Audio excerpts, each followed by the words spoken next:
Welcome to Sardo TV, an idea-sharing platform founded by Russell Sarder, who's an author, investor, and the CEO of Netcom Learning and AI Certs. Today, we have the pleasure of speaking with Faisal Hoque, a renowned AI expert, entrepreneur, and author of multiple books that guide leaders in navigating the ever-evolving technological landscape. Faisal, thank you so much for joining us today. It's great to have you here. Thanks for having me. So you're the author of several best-selling books. You're a successful entrepreneur. Tell us a little bit about yourself and your background and your career journey. Sure. As you just said, I'm an entrepreneur. I've been an entrepreneur since, I don't know, 19 years old. I'm in my 50s now, so it's been quite the journey as a tech entrepreneur. I've built several companies. I've also worked for a couple of Fortune 500 companies like GE and Pitney Bowes and Dun & Bradstreet. And over the years, I've worked with some of the best known brands, as a provider, like Pepsi, Northrop Grumman, etc. And the last 8 years, I've also spent quite a bit of time with our federal government, mostly in DoD and DHS space. And in between, I've written several books. The book that's about to come out is going to be a 10th book, which is called Transcend.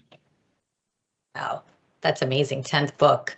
So your new book, Transcend, Unlocking Humanity in the Age of AI. Right. Book explores AI's disruptive impact. And, you write this book, you say you're inspired. You tell us what inspired you to write this book, and Sure. What do you hope readers will take away from it? Sure. I've been kind of, for last several years, we've kind of seen the progression of AI, but obviously technology has been kind of disrupting at various stages of human history. And, but this particularly AI is a technology that's going to be completely change everything we do, the way we do, more so than the digital technology that we have seen, since the days of internet. And so that was one motivation. The other motivation is that, AI is kind of interesting in the book in the sense that it's has a good side and a bad side. So I'm optimistic because it can help with, critical diseases that we can get rid of. It can help with, getting rid of hunger, all sorts of possibilities, right? On the other side, if we don't look at it seriously and control it, it could have serious impact. So I kind of fall in between this pragmatic optimism kind of a mode. So the book kind of explore how do you stay open to take advantage of this technology, set of technologies, but also how do you care about humanity enough to put the guardrail around it so that we can become totally destructive. Yeah.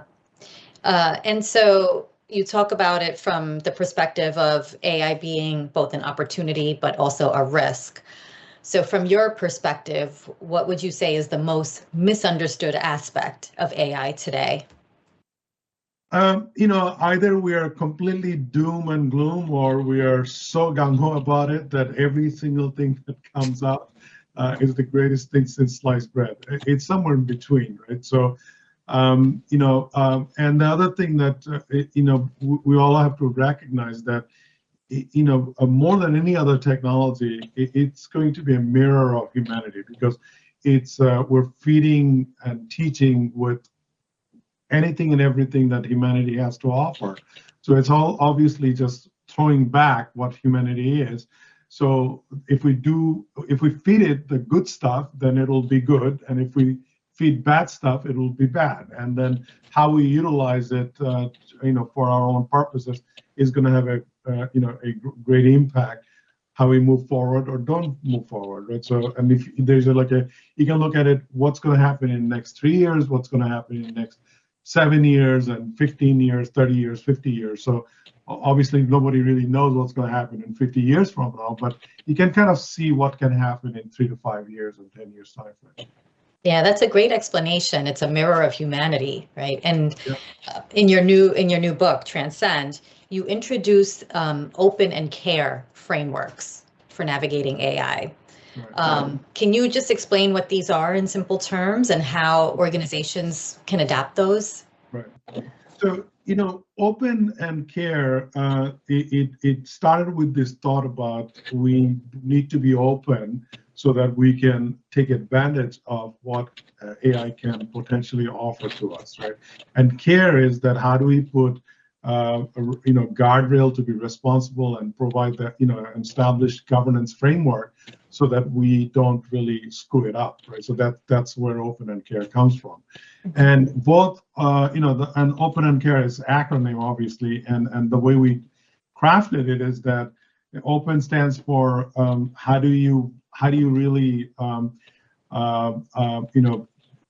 look at opportunities, a set of opportunities, and explore set of opportunities, and outline those opportunities, and then kind of move it forward so that you can look at the art of possibility more than anything else. And within that art of possibilities, how do you experiment so that it's not just a it's not just a set of technology, but it's how do you make AI as your partner? Because unlike any other technology, AI is much more interactive in the sense that it's not a passive technology. It's a pretty active technology, right? I mean, it could be an assistant, it could be help you with research, it could do things for you. Combination of AI and robotics, it can actually physically do stuff for you, et cetera, drive your own car, all sorts of opportunities. But the real question is, with all those opportunities, how do you identify a set of opportunities that are driven, that supports your purpose, meaning you as an individual, you as an organization, you as a government agency? How do you look at those purpose and then say, okay, I'm going to look at 10 opportunities. I'm going to narrow it down to 2 or 3 of them, and then how I'm going to experiment with all those, and then how do I navigate the implementation of those opportunities so that it can give me the greatest benefit, in terms of whatever the purpose that I have. So I argue that more than the technology is the purpose that needs to kind of navigate us what we want to accomplish with AI. So let's say you're a researcher, you can say, okay, I need a research assistant that can help me to do stuff, right? So that's just one use case. I want to have a faster drug discovery process, so I'm going to use AI to assist me to go through a volumes of data to help me to do different kind of experimentation. So there are many, you can come up with all sorts of use cases for all sorts of industry and all sorts of people that can go through this process. So that's open framework kind of helps you with that guiding process. Care, on the other hand, it starts with, okay, what are our risks? What are the greatest risks if we did take those 3 opportunities that we have identified out of 10, and what are the risks that we should be looking at, and how do we define the risk from short-term, medium, and long-term point of view? And those risks could be internal, external, meaning that it could be an organizational risk, it could be an external risk, meaning that whatever you're creating could do massive harm to the society as a whole, right? So you look at those risks, and then you create a risk portfolio, part of your opportunity, and then you say, okay, how do I assess those risks, and how do I regulate those risks, and then do I have an exit mechanism? So that's what the CARE stands for. CARE meaning catastrophic situation.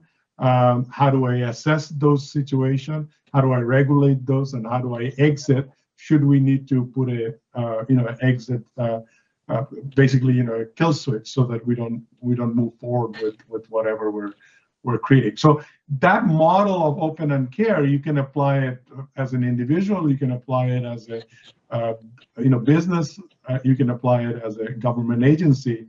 So throughout the book, we kind of like applied that open and care in all those three scenarios. Mm-hmm. It sounds like it's a much needed framework to really guide individuals and organizations. Have you found that organizations are adapting frameworks like this more to help them navigate their AI journey? Yeah, I mean, look, so one of the things we try to do is that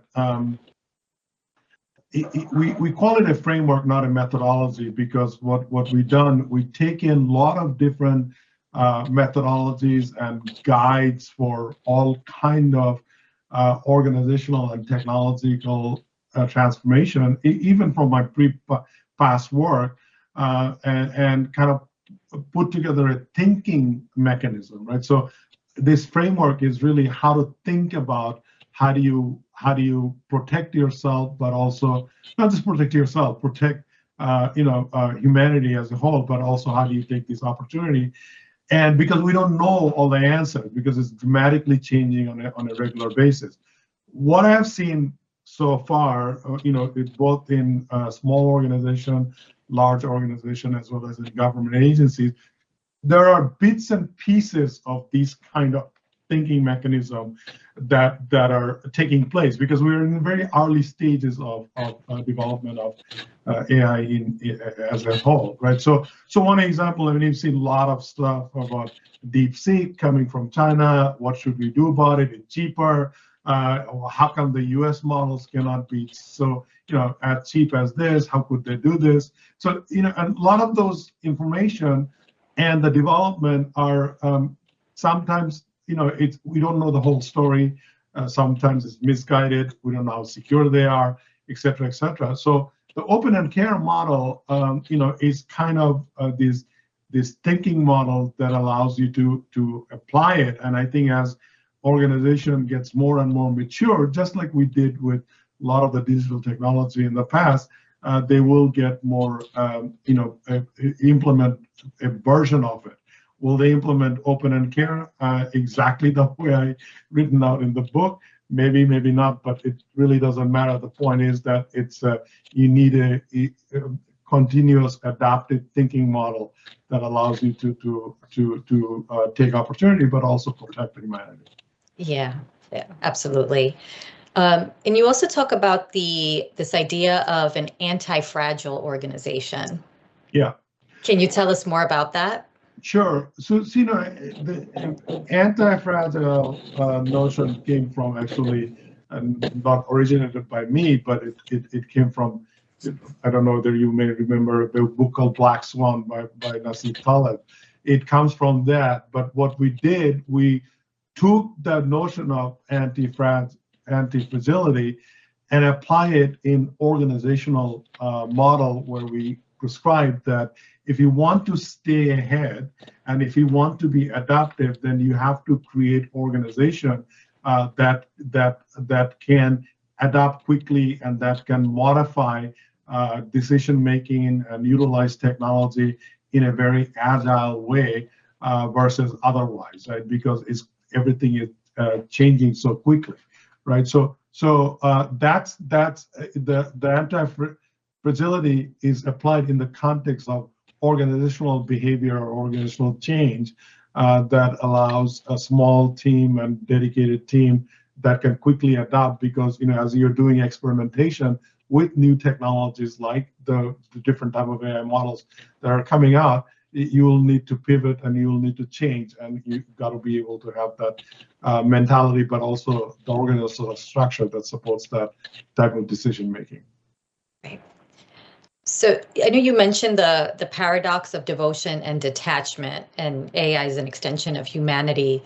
So would you say the frameworks that you mentioned, open and care, really help organizations sort of strike that balance between AI's potential and avoiding its pitfalls?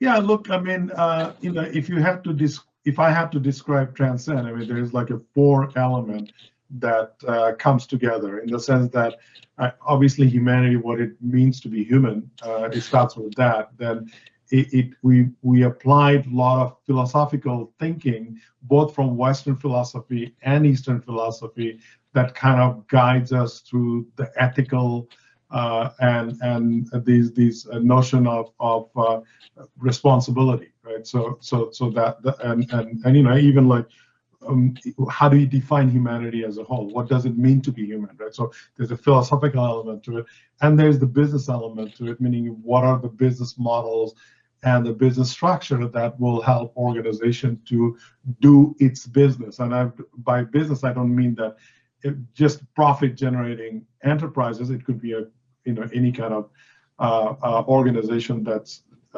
collectively doing whatever it needs to do to achieve its mission. And then obviously the last piece of it is technology, right? So when you talk about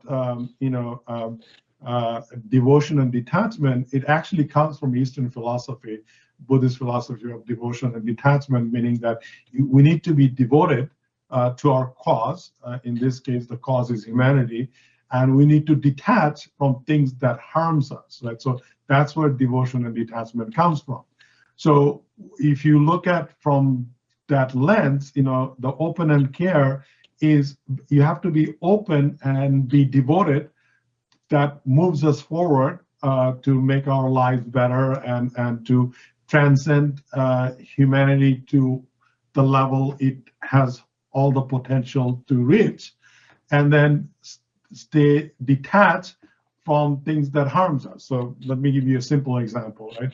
I mean, we are already kind of outsourcing our critical thinking process and our behavioral pattern to all kind of algorithm and machine logic. So, for example, you and I were talking about we go online and we order. We don't go to the mall anymore, right? So you buy certain things. Now it's suggesting that you should be buying the next color of the same style, right? Or you say, you bought a pair of shoes 2 years ago, and it's reminding you it's time for you to buy a new pair, right?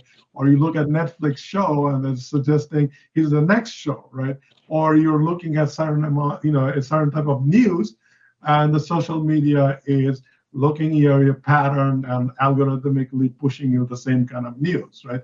So these are all example of basically outsourcing our our choices to machine, right? So we have to be detached. We have to be able to detach ourselves from being manipulated by these kind of algorithms so that we can make our own choices. Because once humanity gives us is freedom of choice, then you kind of lost it, because now you are no longer thinking. You want to write a letter, you ask ChatGPT. You want to listen to a music, you're asking Spotify which one to, what should I listen next, right? Et cetera, et cetera, et cetera. So the devotion element is that you have to be disciplined enough to evolve your being and your gift that you have as an individual, and you have to be detached from outsourcing your way of thinking because it's convenient, right? So that's where the detachment and devotion comes from. But it goes back to that open and care, because if you stay devoted to be open, but care enough to detach so that you don't, you can avoid those risk factors. So we try to take a look at it very, explain these these concepts at a very simplistic and humanistic way, because we're talking about humanity, but is obviously driven by and backed up by a lot of scientific research and organizational research that we've done over the years. Yeah, there's certainly going to be, takes a lot of mindfulness to be able to recognize, those things that you're doing now, right? Those patterns and, things that you see online, automatically reacting to those rather than stepping back and saying, hey, no, let me think about this before I do it. Right. And look, I mean, you mentioned mindfulness. I mean, mindfulness, empathy, and being conscious and having the rigor and discipline those are the critical skills that's going to be far more important than just a classically trained STEM-driven skill set, right? Because a lot of the STEM teaches you to be logical, but that doesn't mean it teaches you to be critically aware of what it makes us human and how do you protect that humanity. Yeah, very good point. And we talked a little bit earlier about ethical AI, and we know that's a major concern, right? What do you see as the biggest ethical challenge in AI adoption? And what are some things that leaders can do to address this? Look, I mean, so let's define, with a simple example what that means, right? So I'll give you two examples. So let's say you are in the business of drug discovery, or you're a physician and you're looking at certain pattern, and the pattern is obviously data. So let's say you have a data on, I don't know, like a 50-year-old male, and your most of your data is coming from that. Now let's say you have a patient who is 20 years old or 18 years old, and you're making the choices, making the decision what's best for that 20-year patient based on the data that's on, that's really a collection of 50-year-old patient, right? So in that context, you're already using a set of biased data that may or may not be useful for that particular patient. Another example, you say, okay, I want this kind of skill set because I'm a hiring manager, and you are asking to give you the best candidates, and let's say your AI agent or the model pulling a bunch of candidates from New York City because they happen to be quote unquote according to the data set, that's where those skill set resides. Perhaps you may have a whole lot of that's similar to our research in Norwalk, Connecticut, but you're biased, so you're getting those. So you as a hiring manager making the decision that, okay, I got to go to New York City to get those people. So in any of those two examples is, as I said, it's a mirror. So whoever set up the large language model and set up the data structure, and the model is learning from that particular data set, it's a biased data set which is really making wrong set of decision versus right set of decision, right? So this is where the ethical practice comes in the sense that, well, am I really feeding the right set of data? Am I making the decision that is really based on the right set of decisions? So the structuring and the creation, as well as making decision based on those data set, becomes an ethical issue, right? And it requires a conscious effort by whoever is setting it and whoever is using it to do that. And I mean, it's like there was some demonstration on TV other day I saw where they were asking DeepSeek about particular events in China and particular events in US. And because its origin from where it is, it's giving you very biased set of information, right? You can say the same thing about ChatGPT, or you can say the same thing about Claude. And we're just talking about it. These are, kind of consumer-centric, generative AI example, but you can say the same thing for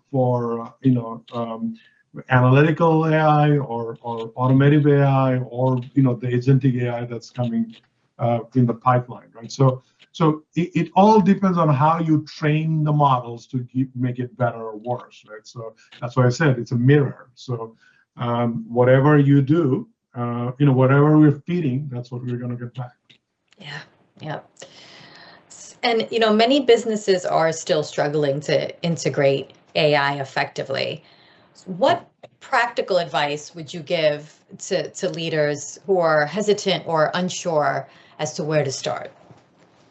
I think you have to ask yourself, what is it that you want to do? It goes back to the purpose thing that we talked about earlier, right? So you have to start thinking of what's the purpose of my organization or of the, business or mission, whatever the case may be, and then say, okay, if my purpose is that I want to be more innovative, or I want to be more effective, or I want to generate more revenue, right? So that will dictate what kind of tools or technology you want to use, but also, in this case, what kind of AI partner. I don't mean the vendor as a partner, meaning that the AI will become a resource, just like we have human resource, it will be AI resource. And then so how you define and craft that resource, the AI resource, will depend on the purpose that you're trying to establish for yourself and the mission that you're trying to accomplish. So you got to start there, not that should I use ChatGPT or should I use this or should I use that? Those are almost like a secondary questions. So we remember when we were talking about the AI open model, the open framework.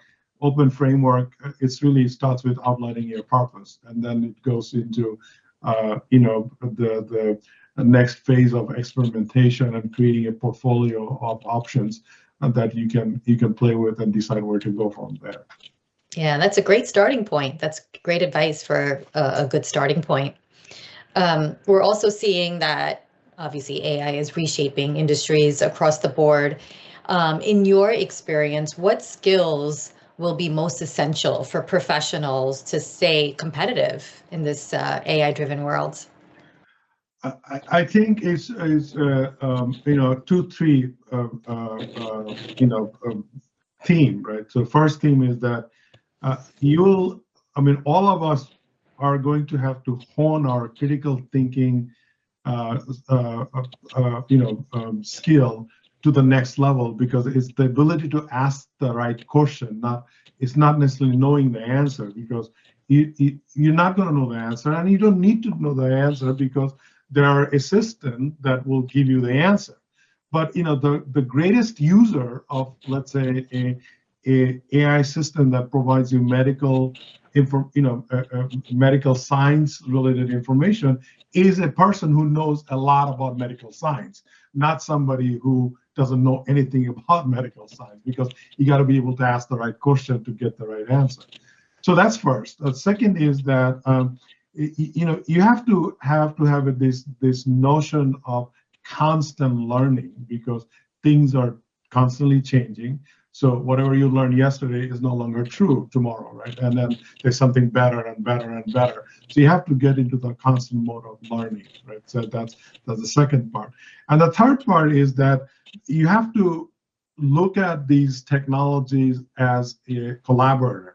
So you have to have a partnering mentality, not that I'm just a user, or I'm going to compete against it, or I can't compete against it because I'm just one person and these systems are a collection of 10,000 brains. So you have to look at these things as a partner.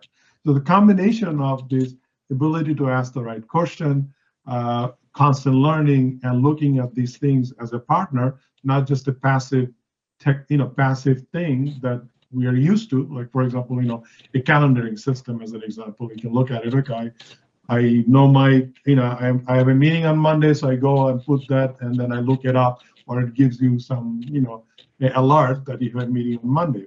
Now you can imagine that your AI calendaring assistant assists you to schedule it, reminding you, etc., etc. So in that context, it's now becoming a partner for you versus a passive system that's just sitting there and you just enter stuff and you look it up when you need it, right? So it's a different way of thinking, and I think this way of thinking is going to be what's going to dictate how successful you're going to be with this kind of new changing environment versus otherwise. Mm-hmm. And do you think AI training, AI certifications are going to become a necessity for professionals, or something that would be of value? Yes, of course. I mean, it never hurts to learn. and it depends on your profession, right? So, and there'll be different kind of training and programs. So you may say, okay, if you are a technical person, you may say, okay, I'm gonna get a certificate on one type of model, because I can take those API and embed it into a particular system that I'm developing, or I may get a certification on data science that allows me to craft the data model for this, the particular large language model that I'm establishing, right? So, or you may learn that I'm going to learn how to be you hear a lot about prompt engineering, which is really a way of saying that you have to learn how to ask the question so that you can get the right answer.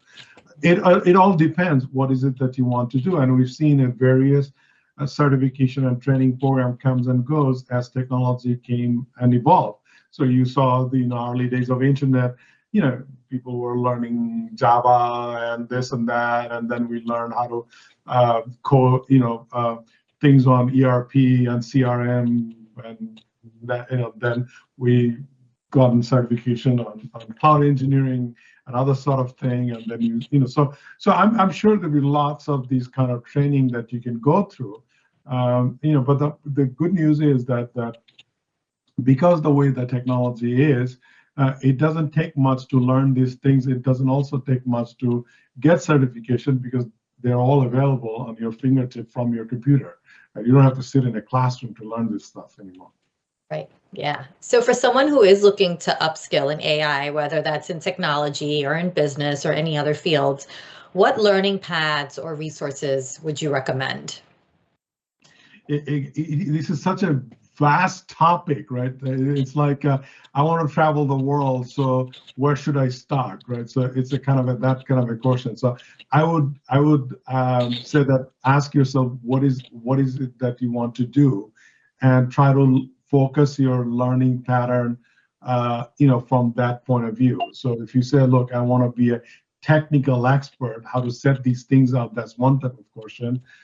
If you say, okay, I want to I want to be a better leader in this changing environment, who's going to lead a large organization. These are different kind of things that you should be pursuing. And, there's from vendors to the universities to, the L&D programs, to all sorts of things are available, right? But it goes back again to the purpose.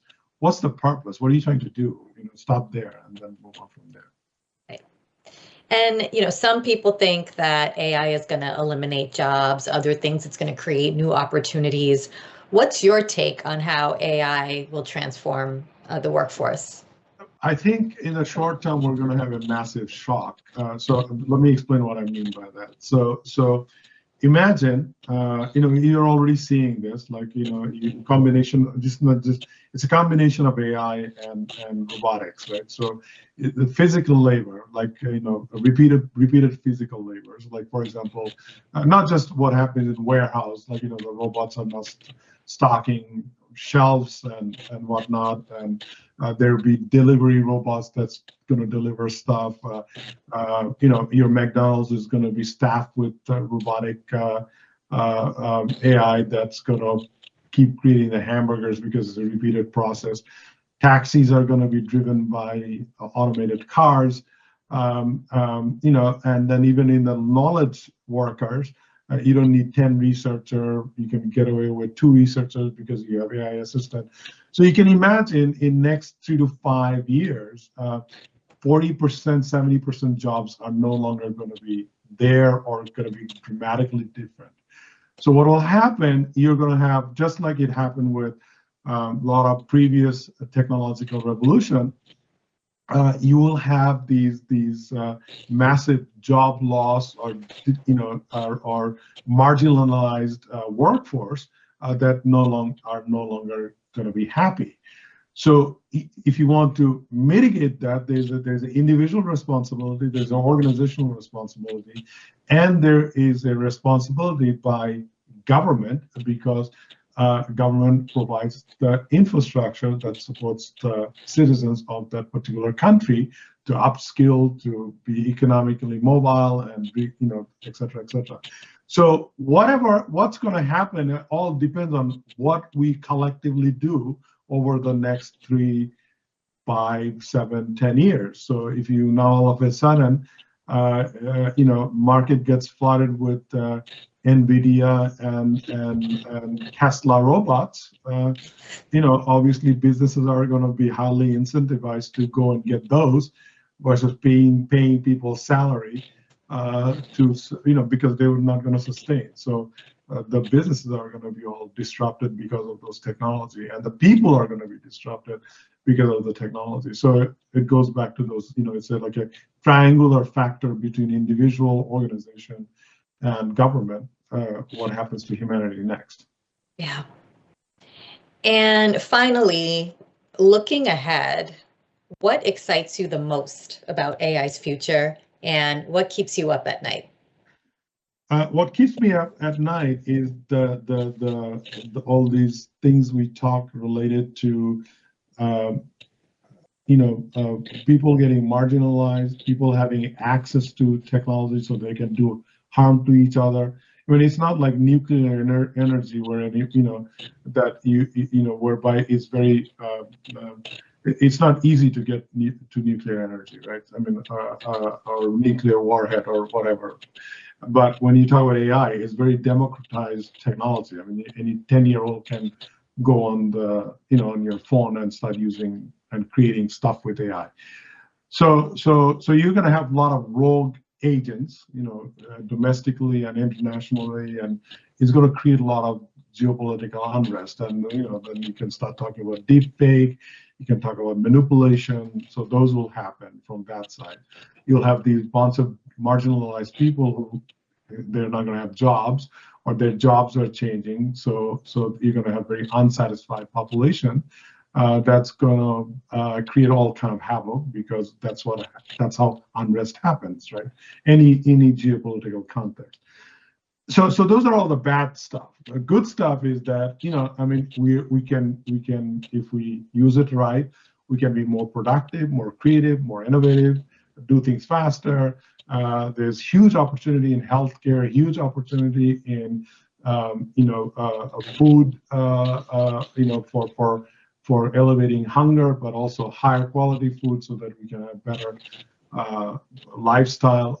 You can imagine, I just recently lost my mother, who was suffering from dementia and other things. I mean, I was thinking that it would have been very cool to have an AI assistant that could support her. And as she got on worse and worse, she wasn't able to communicate because she would jump back and forth between different language, even though her audience spoke a particular language, right? So you could imagine having an AI assistant translating whatever she's saying. So that improves the quality of life. So that's what we mean by transcend. That can humanity be transcended, to the next level of, whatever that is, and can we use AI for that purpose, right? So that's really the. I don't believe in this mindset of that you have to live forever, and every person should live forever, and that's sort of a mentality. But while you're here, can we have a higher quality of life and kind of lessen the suffering? So that's really kind of the thought process from good and bad perspective. Absolutely. Well, this was great. Great insight, really good advice. Thank you so much for joining us today. Thanks for having me. I enjoyed our conversation. So did I. Thank you.